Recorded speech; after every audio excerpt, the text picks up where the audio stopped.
What's up? Welcome back to TechCast, the show where we take all the latest tech news, leaks, and rumors, condense it down for your entertainment. How are you doing today, Stefano? Okay, we'll be going to work in a couple of hours. That's not ideal. I've had a chore myself in the last couple of days. People with the video podcast will be able to see what I'm holding up. I got an iPhone SE because I've been defending it, so I put my money where my mouth is, and my opinions have changed slightly. Oh, so slightly. Just ever so slightly. Battery, that's the biggest issue this has. Everything else, phenomenal. Yeah. I had to charge it up twice yesterday. Twice, oh god. I remember having to do that with the 10. Yeah. I charge up twice, sometimes even 3 times a day because I wouldn't get it fully charged. Yeah, it's pretty brutal. Like for a brand new phone, I'm Yeah. kind of annoyed at that. Kind of upset. But I'm not keeping it. Spoiler. I don't care. I'm just going to run the battery into the ground and then they can take it back. Yeah, it's interesting how they got the mini to have such an amazing battery life, but that is just pure crap.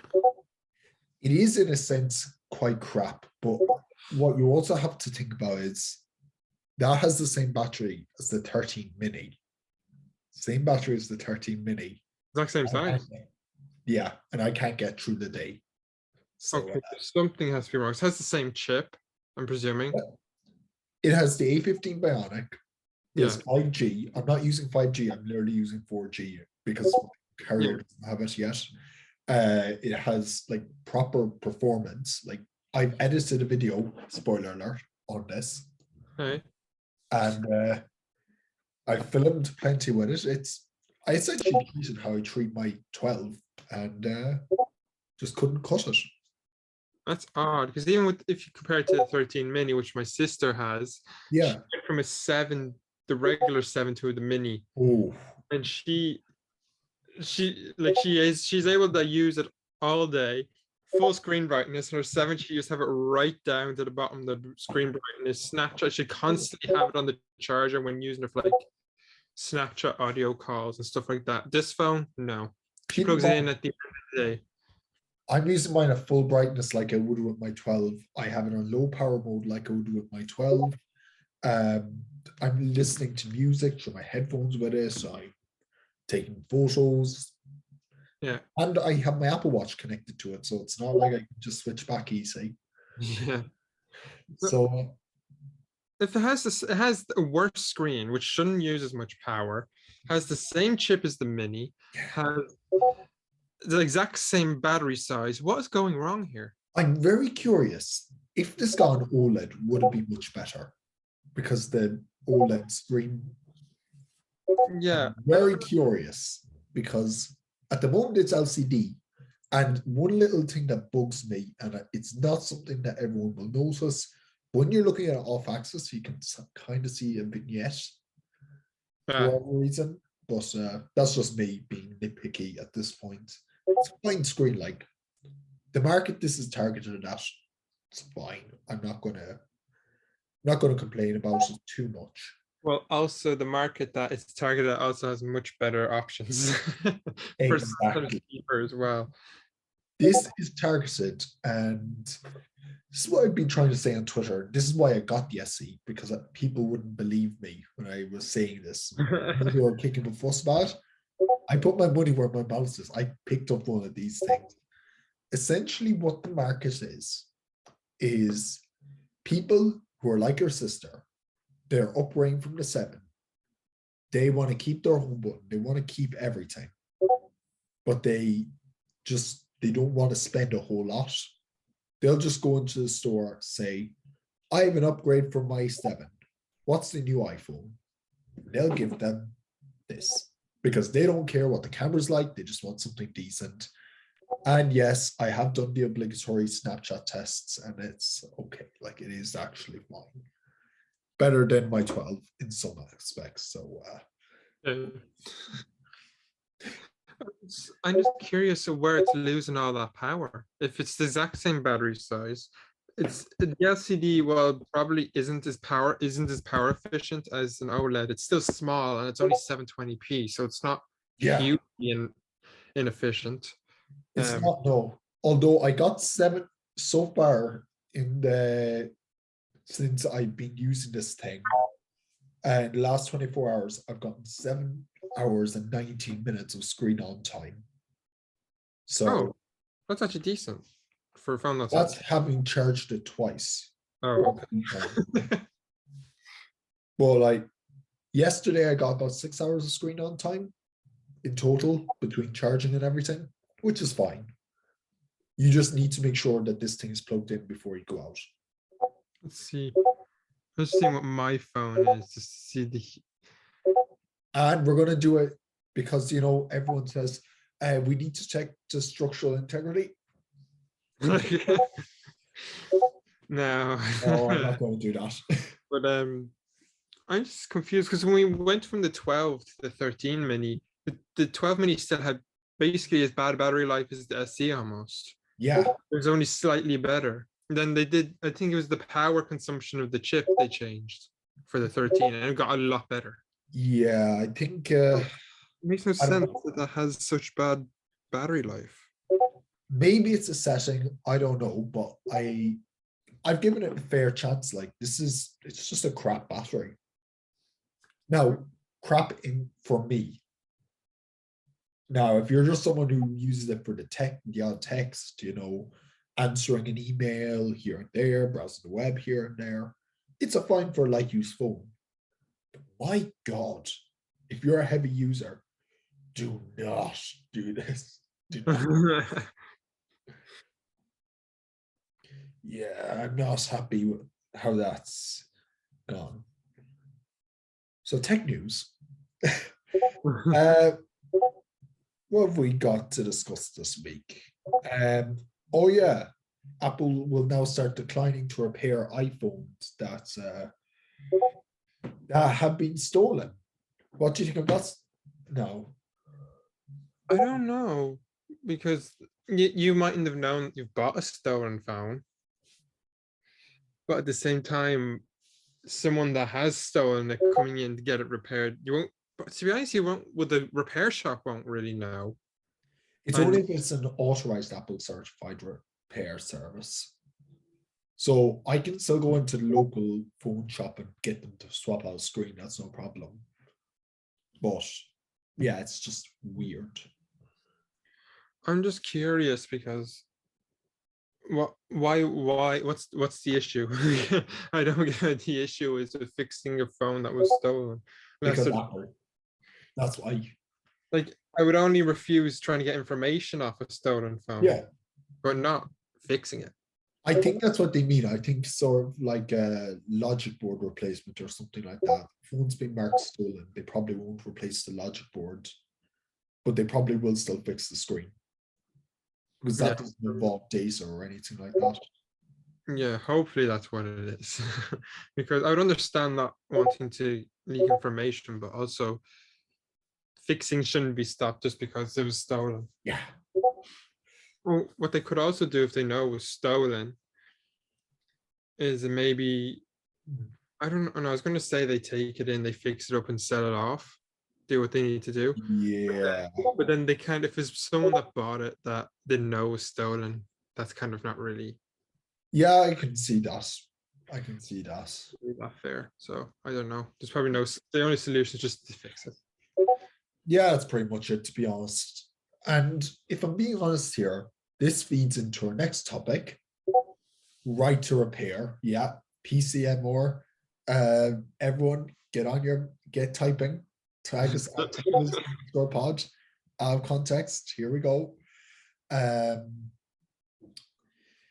Apple's going to let you rent your iPhone essentially, sort of like lease your iPhone. So here's the conspiracy that's going around. People are saying Apple is going to let you lease your iPhone because the European Union is telling them, hey, they own their tech. So let them open it up, let them fix it. What if they didn't own it? What if we owned it and they were just borrowing it for a price every month? But is it only going to be an They don't own option? it, so they can't fix it themselves. Or is it going to be an option, or is it going to be the only way to get the phone? I think it's I'm going to be an sure option, they. but I think it's just a conspiracy that, oh yeah, they can refuse the European Union, that bill of, they own this, they can repair it themselves. But then they'll probably just come up with a new bill that just says that it has to be repairable regardless. I mean, I'm happy enough to repair a phone myself. I think I tweeted it out or something.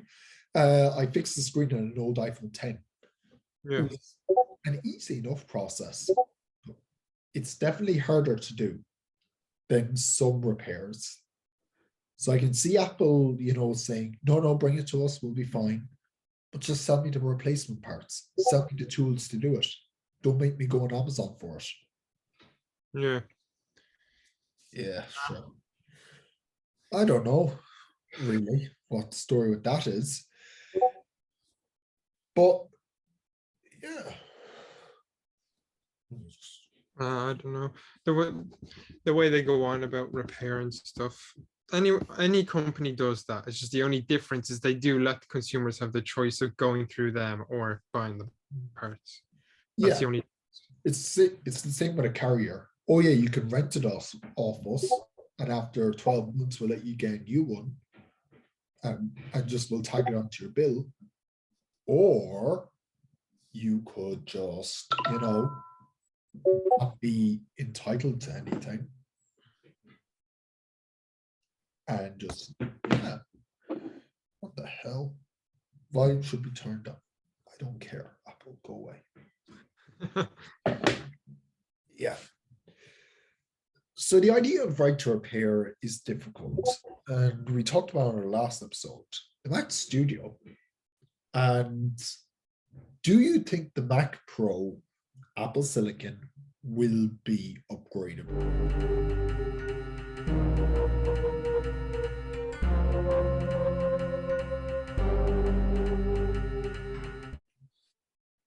Because that's a big selling point of the current Mac Pro. I don't know. Like Apple could make so much money off of that, which is where I don't understand why they wouldn't. Like Yeah, even if they just sold the chips, like another way they sell the graphics cards, yeah. sell the chips like that, and just have like clusters of 2, 4, 3, or whatever, and or even just one. Yeah. Just let people buy them. They can just even put them at their crazy expensive prices. People will probably Yeah, still yeah. buy them anyway, and they can make money, and it's upgradable. Not And that it'll be not that it'll be optimized anyways. yeah, and also the only issue there would be that you wouldn't be able to get third-party parts. Yeah. Now the idea that was going around was that the MPX modules would be adapted. So you'd be able to buy, say, the PCIe cards and slot them in because they're Apple designed Yeah, and need to interface with it. So you wouldn't necessarily be able to stick a 3090 in there or whatever it is, but you would be able to, stick a or Radeon graphics card or something in there since it's a MPX module. So that's an idea, but I don't know how to feel about that. It's going to be one to look at going forward. yeah, because then they probably won't allow RAM upgrades or anything like that. Well, if it's an MPX module, no, they can't because it's all soldered down onto the board with And, the thing. and it's all going to be in the SoC anyways, so. They could also let you upgrade the SSD, but they're not going to do that either. Yeah. I think the thing though with Apple Silicon is that it can last so long that you probably won't need to upgrade it really. Well, like until maybe 4 or 5 years, maybe more down the line, especially with the power the Pro versions are going to have. Yeah, like I've been using M1 for some serious stuff, and I've made M1 slip up. Yeah, I've done it. I've made M1, Yeah, act like my old 2015 iMac. But it took a lot. it took quite a bit. Like this was a timeline 4K 8-bit footage with a couple of layers of 4K and graphics and everything. Like it took a lot.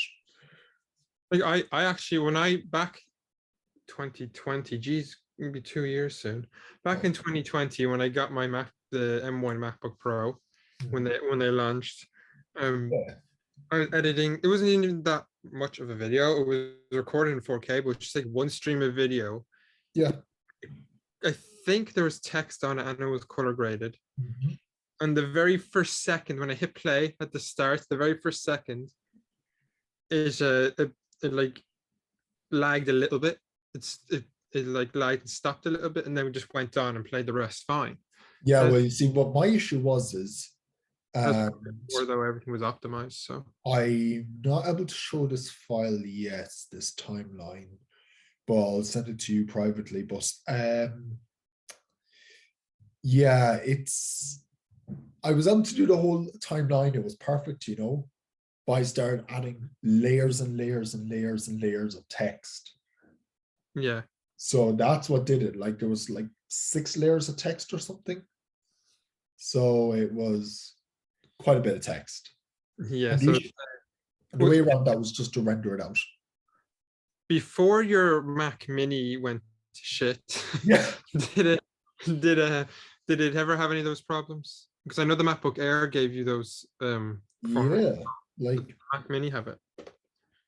could it be that extra GPU core that didn't do something? Because you have to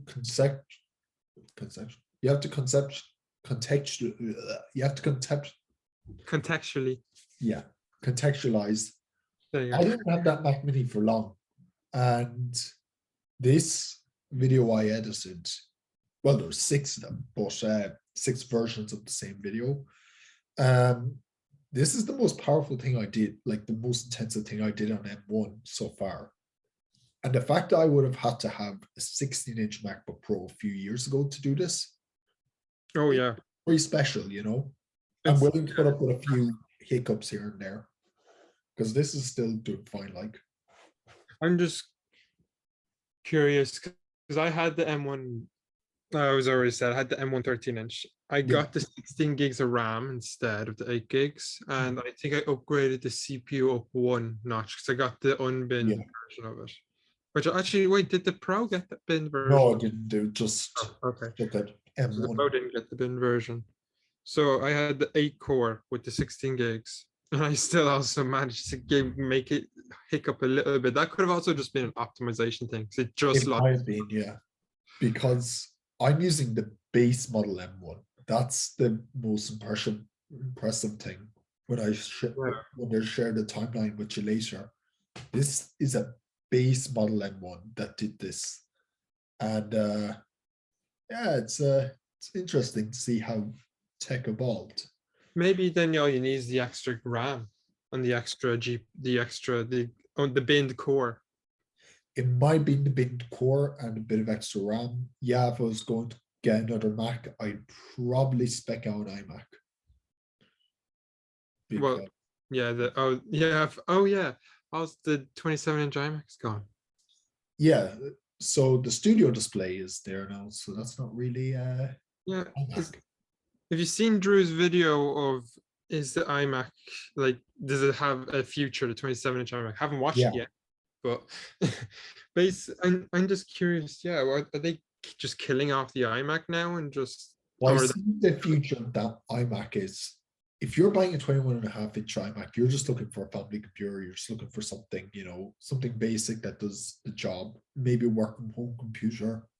Then the 27-inch iMac base was people who don't quite need the iMac Pro, don't quite need the Mac Pro, but it is a really powerful thing. Professionals were using it, all that. yeah. Photographers were using it. So they released this setup. For one, the display costs as much as a 27-inch iMac for one. And So I just noticed my fans are going on full there. Oh, Oh, it's probably because oh, never mind. It's in the sun because it's out the window. Never mind. that makes sense. Space great Anyway, times. continue. Sorry. But yeah, because they have the Mac Studio now, technically you can buy the Mac Studio, spec it to your liking, then pair your own mouse and keyboard. So it's more of a professional computer now than it was. Yeah. But I still like the all-in-one form factor. Yeah, because I have one right behind me. That doesn't work half the time. Not years, no. Haven't touched it ever since I got this laptop. Great use. But I also have not really, I've only edited one video on this laptop as well. Fair. Oh, the only thing about that is I need to swap out the hard drive for the SSD because it cannot handle 4K footage at all before I put anything on it. Maybe So, fix the screen while you're at it. Send it over to Linus Tech Tips and he'll deal with it for you. for free. Is there really any point though? I don't know. Because if I'm gonna I still have to send this off. Anyways. But yeah, that was a jam-packed episode. iPhone SE impressions. We had a bit of right to repair controversy, a bit of Bengate controversy, a whole lot. And with that, and my MacBook spinning up right at the end of the episode. That's the cue that we should end it. So, have you any closing thoughts? Not really. Just wondering why my computer is doing that now. It's never done that. Even when I've edited my video, it never did that. Well, enjoy your space heater. We'll catch you in the next one. Bye. See ya.